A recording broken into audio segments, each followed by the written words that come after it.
Welcome back to another horror story. এবার আর দেরি করিনি, অনেক দ্রুতই আপনাদের জন্য আমার বাছাই করা 3টা ঘটনা নিয়ে চলে আসলাম, যেগুলো আপনাদের মধ্যে থেকেই পাঠানো। চলুন ঘটনাগুলি শুরু করা যায়। প্রথমেই আমাদের প্রথম ঘটনাটা শুরু করছি। আমাদের এই ঘটনাটি লিখে পাঠিয়েছে মোহিত নামের একজন। মোহিত তার বন্ধুর বোনের সাথে ঘটা একটা ঘটনা আমাদেরকে লিখে পাঠিয়েছে। মোহিতের বন্ধুর নাম ছিল মেহেদি। মূলত মেহেদির বোনের সাথে এই ঘটনাটা ঘটে 2023 সালে। সেই সময় মেহেদিরা একটা নতুন বাড়িতে শিফট করে। বাড়িটা গ্রামের পাশে হওয়াতে আশেপাশের লোকজনও কম ছিল।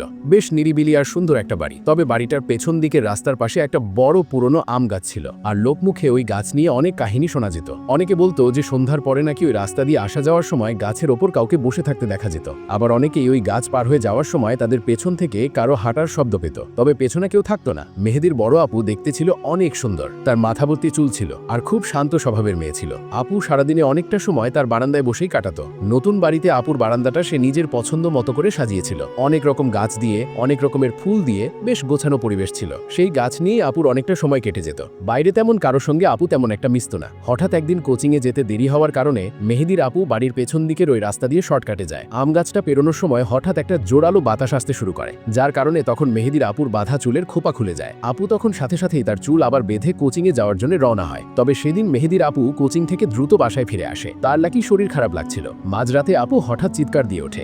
মেহেদির বাবা মা সবাই আপুর রুমে গিয়ে দেখে আপু কোনো কারণে খুব ভয় পেয়েছে। তখন কি হয়েছে জানতে চাইলে মেহেদির আপু লানায় ঘুমের মধ্যে হঠাৎ তার মনে হয় একটা ঠান্ডা হাত আপুর পায়ে স্পর্শ করে। আপু চোখ মেলতেই দেখে আপুর পায়ের পাশে একটা লম্বা কালো অবয়ব দাঁড়ানো আছে। তখনই মেহেদির আপু চিৎকার দিয়ে ওঠে, কিন্তু মেহেদির মা তখন বলে যে হয়তো সে স্বপ্ন দেখেছে। এই বলে সেদিনের মতো তারা যার যার রুমে গিয়ে শুয়ে পড়ে। তবে পরদিন থেকে মেহেদির আপু কেমন জানি হয়ে যায়। বারান্দায় গিয়ে দাঁড়িয়ে থাকতো ঠিকই, কিন্তু গাছগুলির তেমন যত্ন নিত না, বাইরে যেতে চাইতো না। আর আপুর তখন প্রচুর চুল পড়তে শুরু করে। গায়ের রংটাও কেমন জানি ফ্যাকাশে হয়ে যায় দিনে দিনে। অনেকদিন তার ডাক্তার দেখানো হয়। মেহেদির আপুকে কিন্তু কেউ কখনো বলতে পারছিল না যে তার আসলে সমস্যাটা কোথায়। কিন্তু তার শরীর দিন দিন খারাপ হয়ে যাচ্ছিল, এটা স্পষ্ট দেখা যাচ্ছিল। আপুর বাসার সবার সাথে আপু খুব খারাপ ব্যবহার করত। হঠাৎ একদিন সন্ধ্যার পরে মেহেদির আপুকে ঘরের কোথাও খুঁজে পাওয়া যাচ্ছিল না। সবাই মিলে আশেপাশে অনেক খোঁজার পর আপুকে সেই আম গাছটার নিচেই অজ্ঞান অবস্থায় পাওয়া যায়। আপুর হাতে পায়ে গলায় তখন অনেক আঁচড়ের দাগ ছিল, যেন মনে হচ্ছিল কোনো ধারালো নখ দিয়ে আঁচড় করা হয়েছে।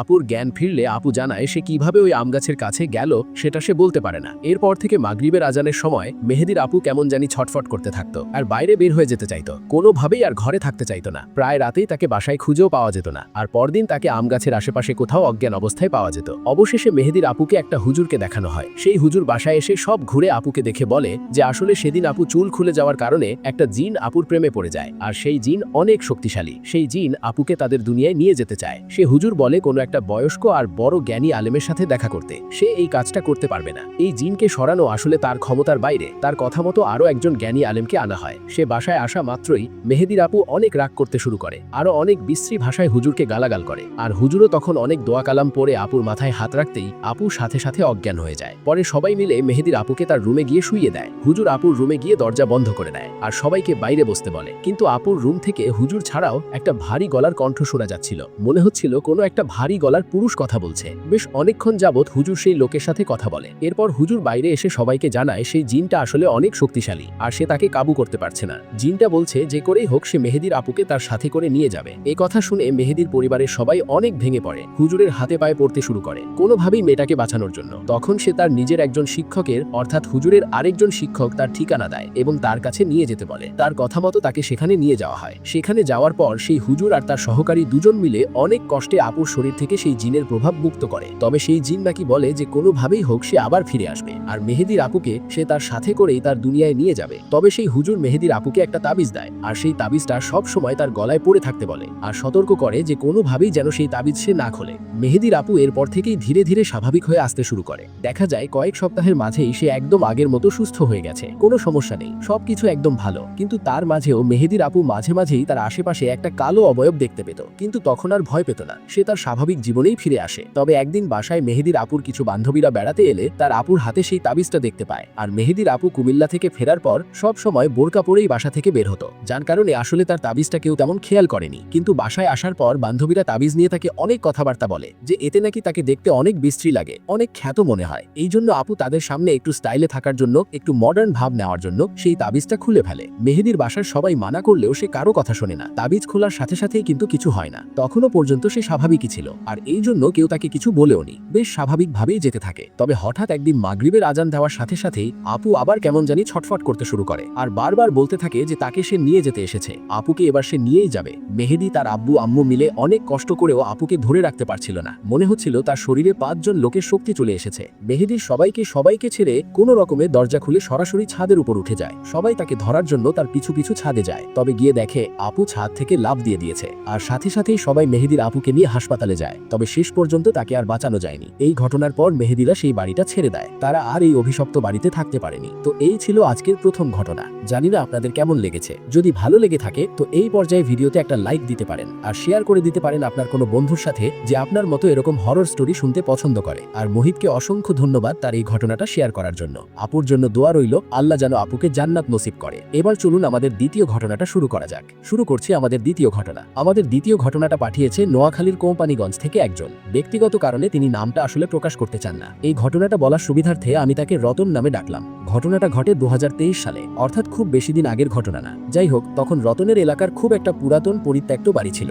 বাড়িটা এমন একটা জায়গায় ছিল যে তার আশেপাশে কোনো ঘর বাড়ি ছিল না। বাড়ির পেছনে ছিল একটা বিশাল বড় জঙ্গল, আর বাড়ির সামনের দিকটাতে একটা বাঁশঝাড়। বলতে গেলে একদম নীরব শান্ত একটা জায়গায় ছিল সেই বাড়িটা। সেই বাড়ির সবাই আমেরিকাতে থাকতো, অর্থাৎ বাড়িটা পরিত্যক্তই থাকতো। বাড়িটা দেখাশোনা করার জন্য তারা তাদের দুঃসম্পর্কের একটা বোন জামাইকে দায়িত্ব দিয়েছিল। সেই জামাইটার একটা বাজে স্বভাব ছিল, সে প্রায়ই আসলে নেশা করত। রতনের ফ্রেন্ড সার্কেলে 4-5 জন সেই বোন জামাইয়ের সাথে বেশ ভালোই ফ্রেন্ডলি হয়ে যায়। রতনও তাদের সাথে রাত জেগে প্রায় 1টা-2টা পর্যন্ত আড্ডা দিত। পরে আস্তে আস্তে তাদের সাথে সে নেশাও করতে শুরু করে। কিন্তু প্রথমে রতন আসলে এসব খেত না, ফ্রেন্ডসদের সাথে বসে আড্ডা দিত আর শুধুমাত্র সিগারেট খেত, এর বাইরে কোনো কিছু না। হঠাৎ একদিন রাতে সেই পরিত্যক্ত বাড়ির বাইরে বসে রতন আর তার বন্ধুরা মিলে তখন সিগারেট খাচ্ছিল আর লুডো খেলছিল। সে রাতটা ছিল একটু অন্যরকম, একটু বেশি অন্ধকার ছিল, হয়তো অমাবস্যার রাত ছিল। চারদিকে তখন হালকা বাতাস বইছিল। বাড়ির কাছেই একটা গোয়াল ঘর ছিল। একটু পরপর সেই গোয়াল ঘর থেকে একটা অদ্ভুত আওয়াজ আসতে থাকে, কিন্তু কেউই বাতাসের কারণে সেই শব্দটা স্পষ্টভাবে শুনতে পারে না। রাত তখন আনুমানিক 1টার কাছাকাছি। রতন ঘড়ি দেখে যে অনেক রাত হয়ে গেছে। রতন তার বন্ধুকে বলে, চল মামা বাড়ি ফিরে যাই,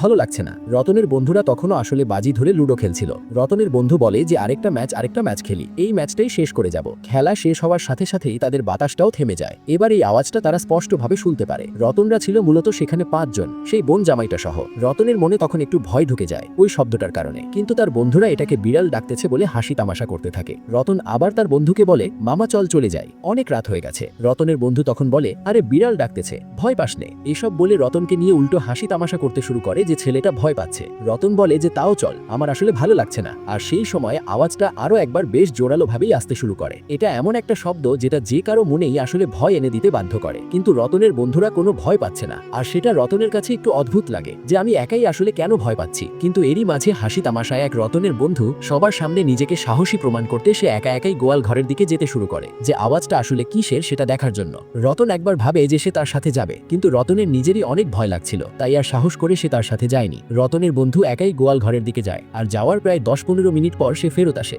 এরপর সবাই রতনের বন্ধুকে জিজ্ঞাসা করে যে এতক্ষণ আসলে কি করলো, যেহেতু আসছে তো সর্বোচ্চ 1 থেকে 2 মিনিট লাগার কথা, 10-15 মিনিট সে করলোটা কি? কিন্তু সে কিছুই বলতে পারে না। রতন খেয়াল করে যে তার বন্ধুর চোখটা একদম ভয়ানক রকমের লাল হয়ে আছে, চোখের চারপাশে পানি জমে আছে, আর হাত দিয়ে ইশারা করছে যে ওইখানে কিছু একটা আছে। তার চোখ মুখ দেখে মনে হচ্ছিল সে অনেক ভয় আর আতঙ্কে আছে, এত আতঙ্কে যে সে কথাই বলতে পারছে না। রতনের মনে তখন একটু খটকা লাগতে শুরু করে। রতন আবার তাকে জিজ্ঞাসা করে যে তুই কি দেখেছিস সেটা বল, এতক্ষণ কি করলি? এবারও উত্তরে সে একটা কথাও বলতে পারে না। আর এরপরই রতন খেয়াল করে যে আওয়াজটা আর শোনা যাচ্ছে না। ততক্ষণে সবাই টের পেয়ে যায় যে সত্যি এখানে অস্বাভাবিক আর অশরীরী কিছু একটা আছে। এবার সবার মনে একটু ভয়টা চেপে বসে। এতক্ষণ যেমন হাসি তামাশা করছিল, ওই হাসি তামাশার মুহূর্তটা আর থাকে না। সবাই খেয়াল করে যে রতনের বন্ধুটা আর হাঁটতে পারছে না, তাই সবাই মিলে তাকে ধরাধরি করে তাদের বাড়ি নিয়ে আসে। কিন্তু কিছুদিন পর ঘটনাটা একটু অন্যদিকে চলে যায়। সে একেবারেই কথা বলতে পারে না। সে ছিল তার পরিবারের মেজো ছেলে। হঠাৎ করে তার কথা বলা বন্ধ হওয়ার কারণে পরিবারের সবাই অনেক ভেঙে পড়ে। অনেকেই কান্না করতে শুরু করে যে এক রাতের মাঝে ছেলেটার কি হয়ে গেল যে সে সম্পূর্ণ বোবা হয়ে গেছে। রতনরা তখন তার পরিবারকে পুরো ঘটনাটা খুলে বলে। পরিবারও ওসব শুনে ওর জামাইকে মারতে যায়, কারণ তারা বলে যে তার কারণে আসলে এসব হয়েছে। আর রতনের বন্ধুটাকে একটা আলেমকে দেখানো হয়, কারণ ডাক্তার দেখে আসলে তখন কোনো কাজ হয়নি। 2 বছর হয়ে গেছে সেই ঘটনার, এখনো সে কথা বলতে পারে না। কি হয়েছে তার সাথে সেটা একমাত্র আল্লাহই ভালো জানে। রতনের মনেও এখন গিল্টি ফিল হয়। সে ভাবে সেদিন যদি তার বন্ধুর সাথে যেত অথবা তাকে নিষেধ করত, তাহলে হয়তো তার এই ক্ষতিটা হতো না। আর আজ অবধি সেই বন্ধুটা একদম বোবা হয়ে আছে, সে কোনো কথা বলতে পারে না। তো এটাই ছিল আমাদের দ্বিতীয় ঘটনা। ঘটনাটাকে শেয়ার করার জন্য অসংখ্য ধন্যবাদ ভাইয়া। আপনার নাম যেহেতু বলতে নিষেধ করেছেন তাই বলতে পারছি না। তো আজকের মতো আমরা বিদায় নিচ্ছি। সবাই ভালো থাকবেন, সুস্থ থাকবেন।